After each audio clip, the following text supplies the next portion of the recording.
में आपको क्या बेसिक बातें याद रखना पहले वो समझ लो। बहुलक का मतलब है जो बार बार रिपीट हो जाए, क्या ना, बार बार रिपीट होना।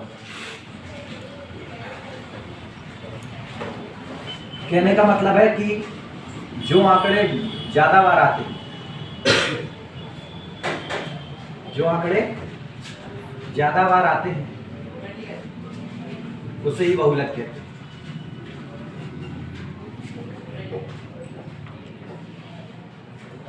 उसे ही बहुलक कहते हैं। बहुलक को जेड से दर्शाया जाता है।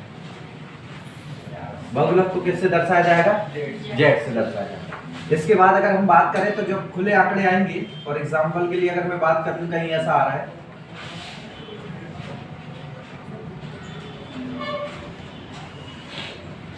बताइए बहुलक क्या है इसका? इसका बहुलक क्या रहेगा? दो। क्यों रहेगा? क्योंकि दो देखेंगे आप तो कितनी बार आया, एक, दो और एक, तीन बार, ठीक है ना। तो तीन बार आया तो इसका आंसर हो जाएगा कि जो आपका बहुलक है वो कितना आएगा? दो आएगा। बातें समझ में आ रही? इसके बाद फिर जब ये तो इस प्रकार के आंकड़े जब आते हैं तब आपको बहुलक ऐसे निकालना। लेकिन अगर मान लो आंकड़े कुछ इस प्रकार से आ जाए टेबल के फॉर्म में, ये टेबल फॉर्म में जब आपके आंकड़े आएंगे तब इसके लिए सूत्र लगेगा। और वो सूत्र समझ लीजिए कि सूत्र क्या होता है। सूत्र आपका जो z इज इक्वल टू होता है L1 plus F1 minus F0 upon 2F1 minus F0 minus F2, ठीक। और इसके पूरे के ब्रैकेट के बाहर रहता है h। समझ में आ रहा है? ठीक। अब यहाँ पर F1 F2 क्या है तो वो टेबल में ही बताऊंगा मैं आपको कि F1 क्या है, F0 क्या है, F2 क्या है। h आपको पता ही है, उच्च सीमा माइनस निम्न सीमा, है ना। दोनों जो बारंबारता दी रहेगी उसका अंतर होता है। और ये क्या होता है? L1 लोअर सीमा होती है जो टेबल में इस तरफ दिखाई देते रहती है। यहाँ पर L1 होते हैं, यहाँ पर L2 होता है। तो इस तरफ जो चलता है वो L1 होता है, इस तरफ जो होता है वो L2 होता है। इन दोनों का अंतर निकालोगे तो वो h होता है। क्लियर है? F1 F2 जो आएंगे वो इस टेबल के फॉर्म में आपको दिखाई देते रहेंगे। मैं यहीं पर बताऊंगा कि टेबल में भी कैसे पहचानना है। तो जो आपको आप एक सीक्वेंस याद रखना, कौन सा वाला कि आप याद रखें कि F0 जो है वो F1 इस तरफ है, F1 बड़ा रहता है, F0 छोटा रहता है, F1 F0 F2, ये सीक्वेंस फॉलो करना है, ठीक है। ये फॉलो करेंगे आप, क्योंकि यहाँ पर F1 का मान ज्यादा होता है, F0 का मान छोटा होता है। अगर आपने F0 को ज्यादा ले लिया तो जी माइनस में शो कर जाएगा, आप समझ लेना कि आप गलत कर रहे हैं। बात समझ में आ रही? तो हमेशा F1 बड़ा होता है और F0 छोटा होता है। तो F1 हमेशा बीच में होता है और F0 ऊपर होता है, क्योंकि ये छोटा है। ऊपर की वैल्यू हमेशा छोटी रहेंगी और F1 की वैल्यू हमेशा बड़ी रहेगी। और इसी के नीचे क्या रहेगा आपका? F2 रहेगा। और एक और चीज, नीचे जब आता है तो ये देखेंगे कि F1 का आपको 2 गुना करना है और इन दोनों को जोड़ करके इसमें से घटा देना। यही तो आ रहा है, 2F1 2 गुना किया और इन दोनों को जोड़ो, क्योंकि माइनस माइनस क्या होता है? प्लस होता है। इन दोनों को जोड़ करके और घटा दीजिएगा। क्लियर है? फॉर्मूले में कोई दिक्कत नहीं, बहुलक सबसे ज्यादा सरल होता है, ठीक। इतना नोट करें, देन इसका क्वेश्चन नंबर आता है। क्वेश्चन ने कहा है बहुलक ज्ञात करना है किस चीज का? 3, 12, 4, 6, 8, 5, 4। बहुलक का मीनिंग क्या जानते हैं आप लोग? जो बार बार रिपीट हो जाए। बराबर बार बार रिपीट होने का मतलब याद है, 3 एक बार है, 12 आगे है नहीं, फिर 4 एक बार ये रहा, एक बार ये रहा, मतलब 2 बार 4 है। इसके बाद सभी डिजिट अगर देखें तो सिंगल सिंगल ही है। इसका मतलब आंसर क्या हो जाएगा? 4। बस ये आपका आंसर है, सीधे देख करके दे दूं, इसमें कोई दिक्कत नहीं। यहाँ देखें, ये आपको दिया गया है और इसका बहुलक ज्ञात करना। ये वाले जो क्वेश्चन अब जो टेबल फॉर्म में आ रहे हैं ये बहुत ही सरल होते हैं, इनमें ज्यादा दिक्कत नहीं आती। सबसे पहले इसको करने के लिए हमें सूत्र पता होना चाहिए कि बहुलक is equal to z equal to क्या होता है? L1 plus F1 minus F0 upon 2F1 minus F0 minus F2 into में क्या रहेगा? h। ये फॉर्मूला है। अब वैल्यू हमें देखना, बहुलक का मतलब क्या है? जो ज्यादा बार आया। ज्यादा बार का मतलब ये मत ढूंढना कि आप ये 16 2 बार दिख रहा है तो आप इसको बहुलक उठा लाए, ये नहीं होगा। वो सिर्फ वहीं पर दिखाई देता है जब खुले आंकड़े होते हैं। यहाँ पर बहुलक का मतलब है कि ज्यादा बार आने का मतलब है 20 से 30 के बीच में जो संख्या है वो ज्यादा बार 26 बार आई है, ये इसका कहने का मतलब है। बाकी की इधर देखेंगे तो 10 से 20 की जो संख्या है वो 16 बार आई है, जबकि 40 से 50 के बीच की संख्याएं भी 16 बार रिपीट हुई है, जबकि 20 से 30 के बीच की संख्या कितनी बार रिपीट हुई है? 26 बार। तो इसीलिए ये बहुलक कहलाएगा। आगे बात समझ। और अगर ये बहुलक है तो इसे आप क्या कहेंगे? F1 इस तरफ वाला F0, इस तरफ वाला F2। आ गए तीनों, समझेगा। F1 पहले लिखा जाता है, इसके बाद पीछे वाला F0, आगे वाला F2। और इतना लिखने के बाद जहां आपने F1 लिखा है वही वाली आपकी ये पूरी ये कहलाएगी बारंबार, ये वाली वर्ग जो रहेगा इसमें से। तो ये L1 है और ये आपका L2 है। तो यहाँ पर पुट करिए आप वैल्यू को। L1 कितना दिखाई दे रहा है, लोअर सीमा 20 है, यहाँ पर रखेंगे 20 प्लस F1 कितना है 26 माइनस F0 16। नीचे देखेंगे तो आप F1 का 2 गुना करना है, 26 दूनी 52 माइनस फिर क्या लिखा है F0 कितना है 16 माइनस F2 कितना है 31। एक बात और सुन लो, अगर आप ये वैल्यू अगर आपने गलत लिखी है ना तो ये जो जोड़ आप करोगे ना, अगर इससे ज्यादा हो गया तो माइनस में आ जाएगा और माइनस में आ नहीं सकता बहुलक, समझे गए। इसलिए ध्यान रखना कि अगर आपने सही किया है तो ये 52 से आपका कम ही बनेगा इन दोनों को जोड़ने पर, ठीक है। आप करके देखते हैं इधर पर कितना हो रहा है, H कितना है इन दोनों का अंतर L2 माइनस L1। 30 में से 20 गया, कितना बच रहा है 10। बस इसको रखिए और जरा आंसर को निकालिए। 26 में से 16 गया 10 और ये कितना हो जाएगा 16 31 कितना हो रहा है 47। ये 47 माइनस 52 इंटू में कितना है 10। यहाँ पर हो जाएगा 20 प्लस 10 गुणा 10, ये ऊपर ही गुणा भी हो जाता है, इसकोई दिक्कत नहीं। घटाओ 12 में से 7 गया 5, बस यही बच रहा है। 5 से 2 बार कैंसिल, 10 दूनी 20 और 20 40 आपका बहुलक है। नहीं क्या दे रहा, कुछ गड़बड़ कर दी। बड़ी संख्या लेनी है, बड़ी संख्या कौन सी थी 31, मैंने गलती से 26 ले ली थी, कोई दिक्कत नहीं है, ये 31 ही लेना है। और 31 का मतलब ये क्या रहेगा F0 ये F1 और ये F2। अब आ जाएगा देखिए जरा L1, अब आपका ये नहीं रहेगा, L1 कौन सा रहेगा 30 रहेगा, तो ये रहेगा 30 प्लस F1 का मान 31 माइनस F0 कितना है, अरे यार F1 26 है, ये गलत लिख दिए F1 और ये F2, ठीक है। F1 कितना है 31 माइनस F0 कितना है 26, नीचे क्या रहेगा 2F1 मतलब 31 दूनी 62 और माइनस इन दोनों को जोड़ लो 26 और 16 यही जोड़ लो, कोई दिक्कत नहीं है। 6 और 6 12 की 2 आ गया कितना 1, तो 2 3 और 1 4 42 और अंतर तो 10 का ही है, कोई दिक्कत नहीं है।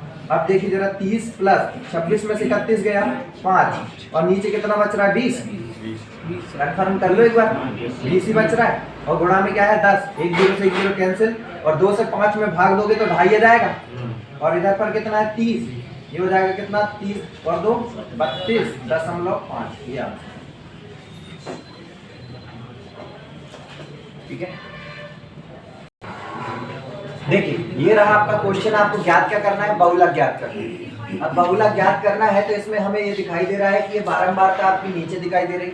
सबसे बड़ी संख्या क्या लिखी है 9, सबसे बड़ी संख्या अगर 9 लिखी है तो इस पर गोला मार दीजिए और इसको फॉलो करें। ये F1 है और ये आपका F0 और ये आपका F2 है और यहाँ पर वैल्यू पुट करिए। L1 जो F1 के सामने होता है मतलब कितना रहेगा 3, तो ये 3 प्लस F1 कितना है 9 माइनस F0 कितना है 7 बटे में 2F1 मतलब 9 दूनी 18 माइनस F0 माइनस F2, इन दोनों को जोड़ दो आप, 7 और 2 9 हो जाएगा और यहाँ पर अंतर कितने का चल रहा है 5 और 3 का अंतर कितना है 2 का। यहाँ पर हो जाएगा 3 प्लस 9 में से 7 गया 2, 18 में से 9 गया तो 9 और गुणा में कितना है 2। अब यहाँ पर 2 दूनी 4, तो यहाँ पर हो जाएगा 3 प्लस 4 बटा 9 और यहाँ से करने के बाद 4 में भाग दे दो आप तो 9 से, तो ये 4 में भाग देंगे 9 से तो भाग तो जाएगा नहीं, 0.9 चौके 36, फिर 4 बचा फिर 9 चौके 36, तो यहाँ पर ये ऐसे लगातार चल लेते जाएगा। यहाँ पर हो जाएगा 3 प्लस और इसको सॉल्व करने पर कितना आया 0.44, तो आंसर क्या हो जाएगा 3.44, ये आंसर।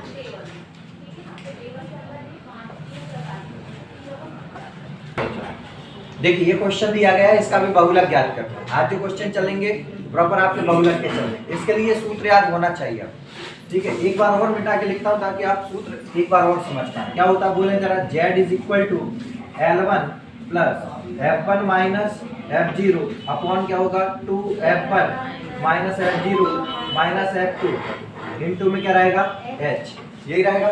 अब यहाँ से हमें देखना है बहुलक मतलब सबसे बड़ी संख्या क्या दिखाई दे रही है 70, जैसे क्या लिखेंगे F1, जैसे क्या लिखेंगे F0, जैसे क्या लिखेंगे F2। आप देखो अगर जैसे मैं डायरेक्ट रख रहा हूँ तो आप तो सिंगल सिंगल रख के और फिर हल करें, कोई दिक्कत नहीं है, मेरे जैसा ना रखें, ठीक। Z इक्वल टू L1, तो F1 के सामने वाला L1 क्या रहेगा 40, ये हो गया 40 प्लस F1 का मान कितना है 70 माइनस F0 कितना है 38, एक बार मैं पूरा मान रख देता हूँ, फिर 2 गुणा F1 का मान कितना है 70 माइनस F0 कितना है 38 माइनस F2 कितना है 42, ठीक है, इंटू H कितना है इनका अंतर 10 का।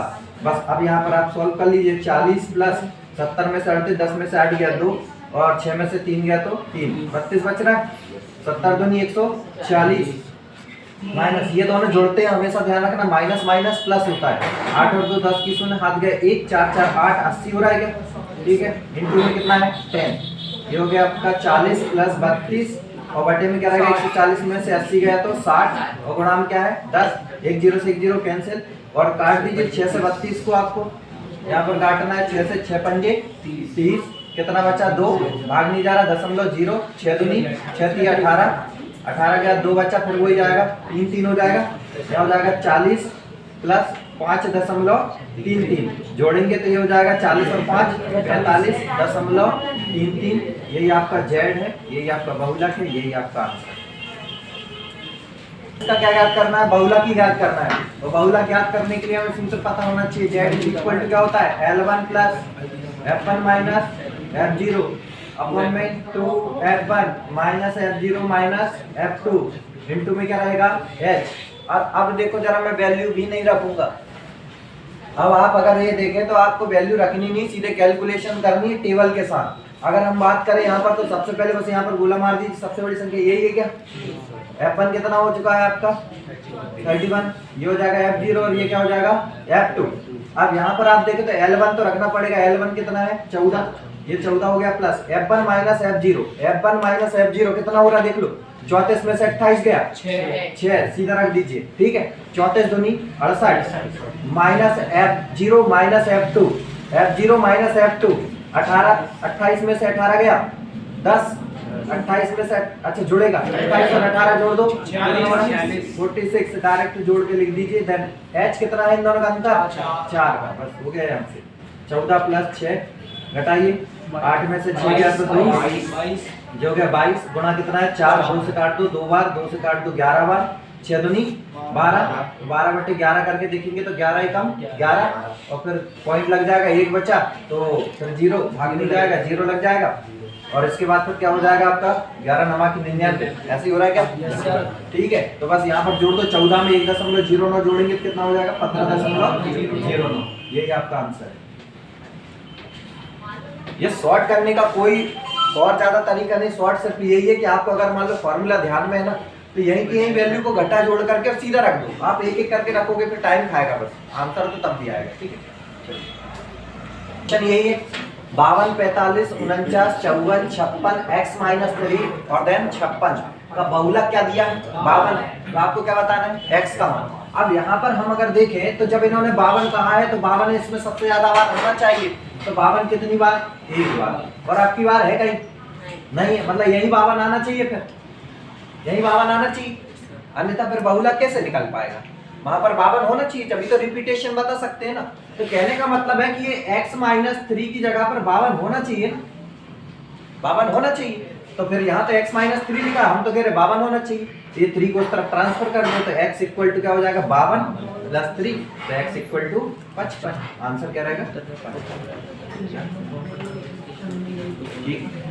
देखिए मानक विचलन, अब आपका जो नेक्स्ट टॉपिक है मानक विचलन मतलब स्टैंडर्ड डेविएशन, एचडी कहते हैं, इसका फॉर्मूला है under root sigma x minus x bar का होल स्क्वायर अपॉन में क्या है n। यहाँ पर ये जो ये सिग्मा जो दिखाई दे रहा है इसका मतलब होता है योग करना है आपको, ठीक है ना, टोटल योग करना है। किन का योग करना है, लेकिन कि पहले आप दिए गए आंकड़ों का माध्य निकालें, माध्य के बाद दिए गए जो आंकड़े उनको घटाइए, फिर उसका वर्ग कीजिए और फिर दिए गए जितने भी आंकड़े उससे भाग दीजिए, तब जाकर के आपका आंसर आएगा, और उसका भी फिर रूट करना है आखिरी।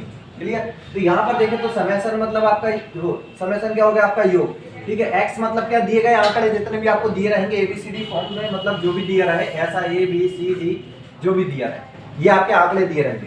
तो माध्य क्या निकालोगे आप, कि इन्हीं आंकड़ों का माध्य मतलब ऐसा करके निकालोगे। फिर ये जो माध्य निकलेगा इसमें से ही आपको ये घटाना है। पहले ये देखो, ये घटाओगे और घटाने का बाद स्क्वायर करोगे, देन सिग्मा क्या कहता है, जोड़ोगे, और जोड़ने के बाद फिर कितने 1 2 3 4, फिर आखिरी में फिर से आप 4 बाहर दीजिए। क्लियर हो रही है बात। क्वेश्चन करेंगे जब ज्यादा अच्छे समझ में आएगा। अभी आप इसको नोट कर लीजिए बस, ठीक है। इसके बाद क्वेश्चन कराता हूँ। निकाला है ऐसा करके, तो x बार आ गया कितना 10, क्या ये समझ में आया, कर दो चालू, ठीक है। x बार समझ में आ गया, x बार बराबर आपका आ गया 10। अब ये x बार घटेगा किस में से, x में से, x के मान यही है सब कुछ, तो 11 में से 10 गया 1 का वर्ग, फिर प्लस करना, समेशन क्या कहना चाहता है, प्लस करें। फिर यहाँ पर अगर हम देखें तो ये कितना हो रहा है, 7 में से 10 जाएगा तो मतलब कितना बचा, -3। आने दो माइनस, कोई दिक्कत नहीं, वर्ग लगाया सब प्लस कर देगा, वर्ग सबको पॉजिटिव कर देगा।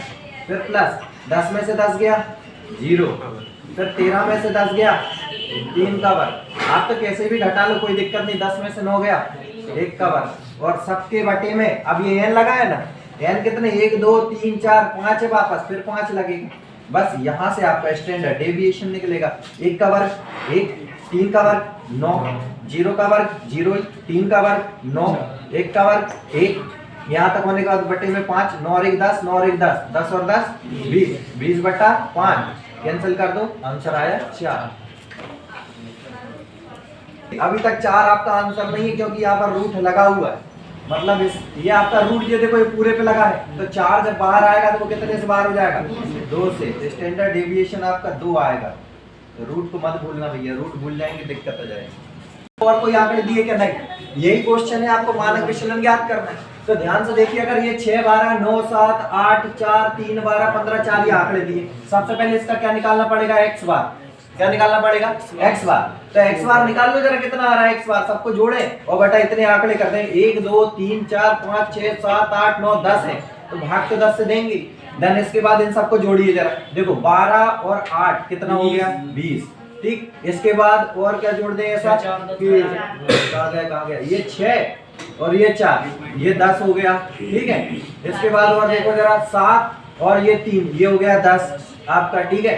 इसके बाद देखो जरा और क्या बन सकता है आपका, अब तो जोड़ दो, 12 और 4 16, 16 15 31, 31 और 9 40, ठीक है। इन सबका 0, 2 और 1 3 और 4 4 4 8, कितना हो रहा है योग 80, 80 मतलब कैंसिल करेंगे कितना आ रहा है 8। ये काय का मान आया, x बार। तो x बार कितना आ चुका है 8। इतने में कोई समस्या क्या, x बार निकालने का तरीका आपको पता ही है, माध्य निकालना है कुल मिला के। अब इतना निकालने के बाद अगर हम बात करें यहाँ पर, देखो जरा भी इन आंकड़ों को हम अगर ऐसा टेबल में जमा दें तो क्या फर्क पड़ता है। अब हमें x बार माइनस x करना है, x बार माइनस x करना है, तो 8 में से 6 गया 2 लिख दो, माइनस आ रहा मत लिखो माइनस, कोई जरूरत नहीं माइनस की। 12 में से 8 गया कितना बचा 4, 9 में से 8 गया 1, 8 में से 7 गया 1, 8 में से 8 गया 0, 8 में से 4 गया तो 4, 8 में से 3 गया 5, 12 में से 8 गया तो 4, 15 में से 8 गया तो 7, और 4 में से 8 गया तो कितना बचा 4। और अब इनका क्या कर दें, वर्ग, मतलब x minus x square, x बार का क्या कर दें स्क्वायर, तो 2 का वर्ग 4, 4 का वर्ग 16, 1 का 1 और 1 का 1, 0 का 0, 4 का 16, 5 का 25, 4 का 16, 7 का 49 और 4 का 16। इतना होने के बाद सबको जोड़ना है बस, कुल मिला के इन सबको जोड़ दीजिए। अब जोड़ो जरा, जोड़ना तो पड़ेगा। अब अंदर में रख देते हैं अपन जोड़ने के बाद वाला सीधा, तो यहाँ से आएगा आपका SD। इन सबको जोड़ने पर योग बन रहा होगा 144, और टोटल आंकड़े कितने हैं 10, ये बटे में 10। यहाँ से आकर के क्वेश्चन फंस जाएगा। अब आप एक काम कर सकते हैं कि यहाँ से 12 को आप सीधे बाहर ले जाओ, लेकिन ये 10 कहाँ जाएगा फिर भाई, नीचे का 10 तो दिक्कत दे रहा ना। तो इस 10 को दिक्कत देने से अच्छा है कि आप ये चीज देखें कि ये 10 हटा ही लो, ये नीचे का 10 हटा लेंगे तो कितना बच्चा 14.4। अब अगर मान लो कि ये पीछे एक आध और कोई संख्या होती तो अपन बाहर निकाल के ले जाते इसको, तो वो 12 के वर्ग से बाहर हो जाता ना, लेकिन ये 12 के वर्ग से आप गलती से बाहर मत कर देना इसको। अब हमें ये देखना कि ये 14 किस किस के वर्गों के बीच में आता है, 14 किस किस के वर्गों के बीच में, 2 3 4 5, 2 का वर्ग 4, 3 का वर्ग 9, 4 का वर्ग 16, 5 का वर्ग 25। देखो जरा 14 कहीं है, कहाँ मिलेगा 9 और 16 के बीच में, मतलब 3 और 4 के बीच, मतलब यही कहीं 14 है, समझे गए ना। अब लेकिन ये 14 को भी देखो तो जरा किसके नियरेस्ट ज्यादा है, किसके नियरेस्ट है? 16 या 9 के? 16 के पास ज्यादा जा रहा है। अब यहाँ पर एक निर्धारित होती संख्या की 0.5 आपका एक क्या होता है कि मीडिएटर की तरह काम करता है। अगर मान लो कि ये 3 की तरफ ज्यादा झुक रहा है तो 5 से कम वाला आंसर, और अगर मान लो कि ये 16 की तरफ ज्यादा झुक रहा है तो 0.5 से ज्यादा वाला आंसर। अब बात समझ में आ गई? तो हमें तो पहले तो ये 14 लेना है, तो 16 से तो हम ले नहीं सकते, मतलब 4 नहीं लेंगे, क्या लेंगे? 3। तो समथिंग 3 तो रहेगा, ये आ गया बाहर 3। अब इसके बाद ये देखिए 16 के पास पहुंच रहा है 14, इसका मतलब 0.5 से एबव वाला, और 0.5 से एबव में फिर आप कुछ भी लिख दो, 6, 7, 8 जो भी है, तो 8 तक मान लो, ठीक है ना, और 16 आ ही जाएगा लगभग, ऐसा मान लिए। ऑप्शन अगर हम चेक करें तो फिर ऑप्शन में आपको दिखाई दे रहा है 3.80, 3.48। कौन सा आंसर दोगे? 3.80। क्लियर? तो 3.8 आपका आंसर रहेगा। अब आया कि नहीं आया, ये बाहर निकाल लोगे बाहर, ठीक। एक संबंध होता है, संबंध को समझिएगा। संबंध क्या क्या है? तो वो है आपका मानक विचलन और किसका? प्रसरण, या फिर इसे ही अपन विचरण गुणांक भी कहते हैं। विचरण गुणांक इंग्लिश में अगर बात करें तो इसको कहते हैं एसडी और इसको कहते हैं भी, ठीक है। इसको क्या कहते हैं? भी कहते हैं, है ना। प्रसरण को अपन किससे दर्शाते हैं? भी मतलब वेरिएंस होता है, ठीक है। अब इन दोनों के बीच में संबंध जो होता है वो इस प्रकार का होता है कि मानक विचलन is equal to under root भी। कहने का मतलब H D is equal to under root भी। बात समझ में आ गई? H D is equal to क्या होता है? अंडर रूट भी, ठीक है। ये भी कैसे निकलता है? तो ये भी खुद भी अपने आप में एक सिग्मा बन के निकलता है। इसका जब क्वेश्चन आएगा तब मैं आपको इसको बताऊंगा, ठीक है। इतना नोट करिए, जब इसके बाद क्वेश्चन आ रहा है।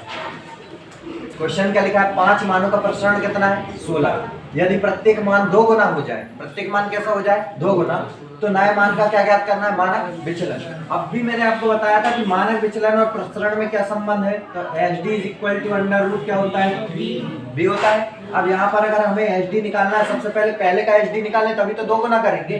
तो भी निकालने के लिए यहाँ पर भी तो दे के रखा है, प्रसरण कितना है? 16 दे के रखा है। एच डी कितना हो जाएगा?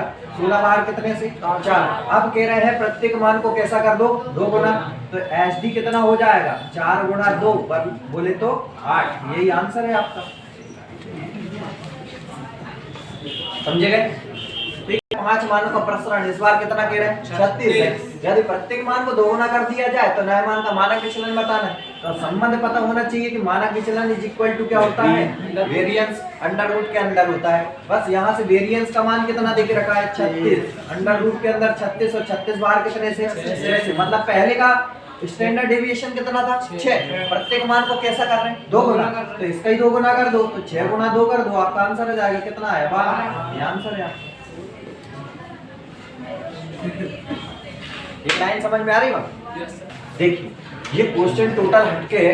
एक्चुअली में क्या है, बाकी के आंकड़े तो सब समझ में आ रहे थे। लास्ट में पूछते टाइम क्या कर दिया? माध्य के संदर्भ में क्या ज्ञात करना है? औसत विचलन। तो ये औसत विचलन एक्चुअली में ऐसे होगा जैसे हम औसत निकालते हैं ना, उसी प्रकार से औसत पहले निकालना होगा। पहले पूरे आंकड़ों का औसत निकालो, फिर हाफ पार्ट का औसत निकालो, उसके बाद फिर हमें करना होगा, ठीक है। तो देखिए जरा, पहले तो पूरे आंकड़ों का औसत निकालिए, सिर्फ औसत निकालें पूरे आंकड़ों का। ये सॉल्व भी चल रहा है, औसत निकालना है, मतलब पूरे आंकड़े देख लो जरा कितने लिखे हैं। 38 plus 70 plus 48 plus 34 plus 42 plus 55 plus 63 plus 46 plus 54 plus 44, है ना। और टोटल कितने हो रहे हैं? 10, है ना। जोड़ने पर कितना बन रहा है? 494/10। इतना ही बन रहा है ना, 494/10। सबको जोड़ोगे तो नहीं बनेगा, 494/10। तो ये तो आपका क्या आ गया? औसत आ गया। औसत आ गया या फिर माध्य आ चुका है। जैसे ही अपन माध्य भी कहते हैं, इसे ही अपन औसत भी कहते हैं। अब इसके बाद हमें क्या करना है? हाफ पार्ट लेना, मतलब 5 आंकड़े लीजिए। 1 2 3 4 5 आंकड़े उठा लीजिए। क्या क्या है? 38 प्लस 70 प्लस 48 प्लस 34 और प्लस 42। 5 हो गए। 1 2 3 4 5 और बट्टे में क्या रहेगा? 5। पहले ये वाला एक निकलेगा, ये वाला भी माध्य निकलेगा आपका, फिर एक और बार निकलेगा माध्य, x बार लिख देता हूँ। क्या है देख लीजिए, फिर बची हुई संख्या क्या है? 55 63 46 54 और 44 और बटे में क्या रहेगा 5। इनका औसत निकालना है, पहले जोड़ो इनको, कितना हो रहा 8 और 8 16, 4 20 और 2 22 है ना। कितना हो रहा है 8 और 8 16 और 4 20 और 2 22 की 2 हाथ गए 2, 4 और 2 6 और 3 9, 9 और 4 13, 13 और 3 16, 16 6 22 और 1 23, 232/5 क्या यही है। जोड़ने पर एक बार देख लो कुछ गड़बड़ हुई है। 44 46 आंकड़े कुछ गड़बड़ नहीं।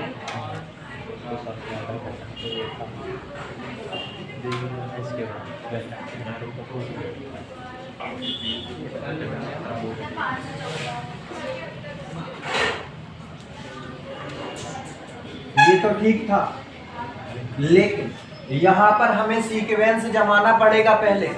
सीक्वेंस का मतलब है कि देखिए जरा, सीक्वेंस में सबसे पहले आरोही क्रम में जमाइए, आरोही क्रम में जमाए पूरे आंकड़े। 34 फिर 38 फिर कितना आएगा 34 38 42 फिर 44 फिर 46 फिर 48 फिर 54 53 है नहीं है 54 फिर 55 फिर 63 और फिर 70। 10 हो रहा है कि नहीं 1 2 3 4 5 6 7 8 9 10 हो गए। अब इसके आगे कितने हो रहे हैं 1 2 3 4 5, मतलब यहाँ तक के। इन 5 का पहले औसत और इन 5 का औसत अलग अलग निकालिए, जरा जोड़े। अब जोड़ो जरा, 6 और 4 10 और 10 20 और 4 24 की 4 हाथ गया कितना 2, 2 और 4 6 और 4 10 4 14 और 6 20, 204/5। एक माध्य ये रहा, इतने का हाफ पार्ट का, इतने का और निकालिए। 5 और 3 8, 8 और 8 16, 16 और 4 20 की 16 हाथ गया कितना 2, 2 और 7 9, 9 और 6 15, 15 5 20, 5 25 और 4 29, 290/5। एक माध्य आपका ये निकल कर आया। क्या इतना समझ में आया? दोनों ही चीज ठीक है। ये 204/5, ये 290/5 और ये टोटल ओवरऑल का कितना था 494/10। इसको और आप चाहो तो काट सकते हैं, 2 से काट दें, 2 पंजे 10 और इधर देखो जरा 2 दूनी 4 और फिर कितना हो जाएगा 2 चौके 8 और 2 सत्ते 14। तो ये ओवरऑल वाला कितना है 247/5 और ये वाला हाफ पार्ट का 204/5 और ये वाले हाफ पार्ट का 290/5 रख दो। एवरेज ये जो बीच वाला होता है ओवरऑल वाला उसको बीच में रखो 247/5 और ये वाला इस तरफ रख दो 204/5 और वो वाला इस तरफ रख दो 290/4 रख दिए। मिश्रण दीजिए कितना बीच में 247, ठीक है ओके। अब एवरेज मेथड से घटाइए इसको, सबके नीचे तो 5 है, कोई दिक्कत नहीं, ऊपर ऊपर की संख्या घटा दो। यहाँ से घटाओ, 10 में से 7 गया 3 और इधर पर 8 में से 4 गया 4, बटे में कितना आ जाएगा 5। इधर से घटाओ, 14 में से 7 गया तो नहीं, इधर से घटेगा, 7 में से 4 गया 3 और इधर पर कितना बचेगा 4 और इधर तो 2 में से 2 गए 0 और बटे में कितना आया 5। दोनों जगह से 43/5 43/5 आंसर यही है 43/5। इतना करना पड़ेगा।